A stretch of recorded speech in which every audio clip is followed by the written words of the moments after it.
Hello again, YouTube. This video will serve as a part 2 to my biblical case for gay marriage. In the last video, I talked about the ideology that perpetuated the condemnation of homosexual behavior, namely that men are superior to women, women operate as second-class citizens, and that homosexual behavior is bad because it lowers a man to the status of a woman.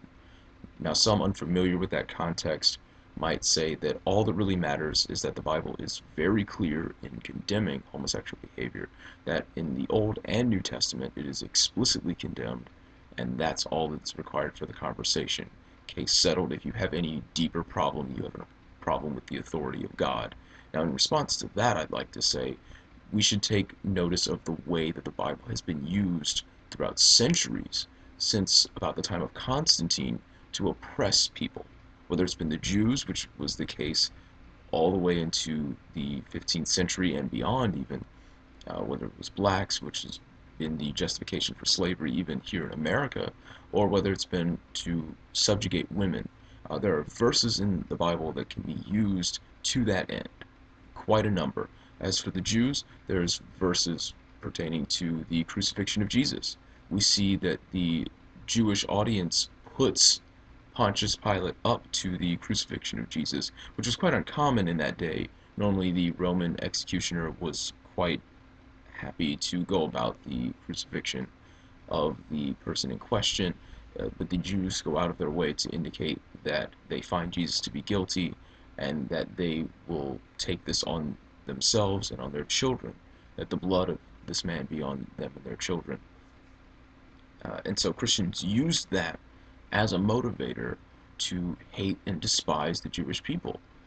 When they came into power, they subjugated Jews legally so that they could not enjoy the fullness of freedom, and hoping to, in the process, lead them to Christ, hoping that they would see that this was a result of their misbehavior, of their crucifixion of their Messiah, and that they return to the Messiah in faith.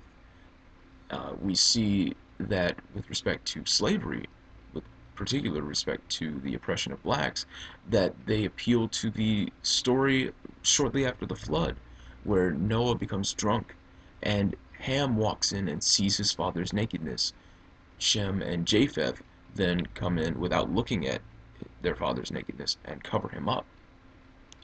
As Noah wakes from his drunken stupor, he curses Ham, saying that he and his descendants will be servants of the descendants of Shem and Japheth. And with the oppression of women, there really is no instance in the Bible, for example, where women need to consent to marriage. It's entirely a matter of being given away by the father. We are told repeatedly, with respect to marriage, that women are to be subject to their husbands.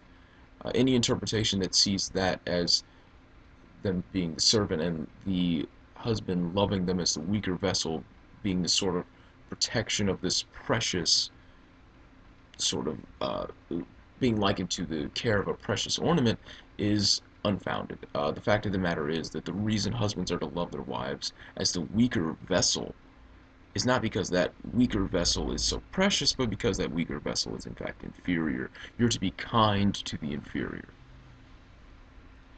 And so, all throughout the Bible, there are verses that can be used to oppress people. Um, some might be as radical charge, though I don't know how they would get around the problem of slavery, that perhaps the Bible just does enforce these things as well. The problem with that is that not only have we seen through external evidence to the Bible that there really is nothing wrong with gay people, there's really nothing wrong with being Jewish, there's nothing wrong with being a woman. Those categories don't in any way make you inferior. We've seen besides that there are some biblical motivations. We see the Exodus in the second book of the Bible, the second book of the Pentateuch. We see the story of liberation from slavery as a justification that slavery is in fact bad. And I think we see from the words of Jesus in Matthew 19 that regarding divorce in marriage, that this indicates a temporary status given to the people of Israel whereby they were allowed to divorce their wife with no fault because of the hardness of their heart, Jesus says.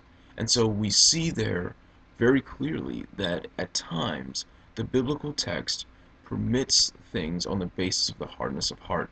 And I think what we see all throughout the Bible, when we see slavery, when we see the oppression of women, we see, in fact, that God is putting up with people where they're at. And we see hints that there is a real perfect standard that endures all time. The command to love your neighbor as yourself, Jesus says, that along with the command to love God is the greatest commandment. And all of the law and the prophets hang on that.